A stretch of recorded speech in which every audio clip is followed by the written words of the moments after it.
800 credit score, c'est yon bagay en pile moun ta reme réaliser.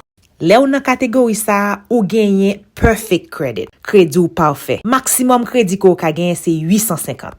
Gade vidéo sa pou kapab wè yon nan step ou kapab pran jodi a même pour ka fè sa réaliser. Sonje bien, nan États-Unis, pito gen crédit ou pa gen l'argent. Ou même qui commence bâti crédit. Est-ce qu'on connaît qui ça qui sous crédit report? Est-ce qu'on connaît garder crédit report pour exactement qui ça la donne? Est-ce qu'on connaît qui valait bill ou gen sous crédit? Moun kon vole crédit moun ici oui, depuis ou gen accès avec information personnelle ou yo capable aller, yo fait achat, yo fait prêt sous tête ou sans ou même ou pas même connaît.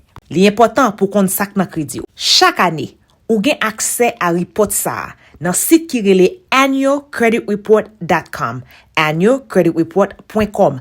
Allez dans site ça, rempli forme nan, choisi report ko vle ya, et puis y a voyer report là-bas. Ou capable garder online ou bien yo ka mail li voyer ba ou besoin faire ça pour tous les 3 bureaux yo. Experian, TransUnion, and Equifax. Y a bo tout détail ko gen nan crédit ou. Si yon moun ap vole crédit ou ap konnen. Report ça li gratis. Y ap charge ou seulement si ou vle score la. Et si score la pas important pour ou kounye, pas inquiète de ça. Ou juste besoin konnen sak nan crédit. Ça c'est premier step là. Si ou ta reme konnen plus toujours, de ki jon ka gen crédit ou nan 800, allez suivre nous sur YouTube.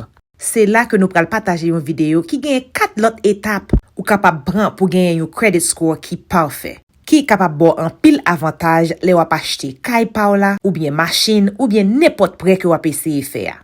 Allez, abonnez avec nous sur YouTube. N'attendons.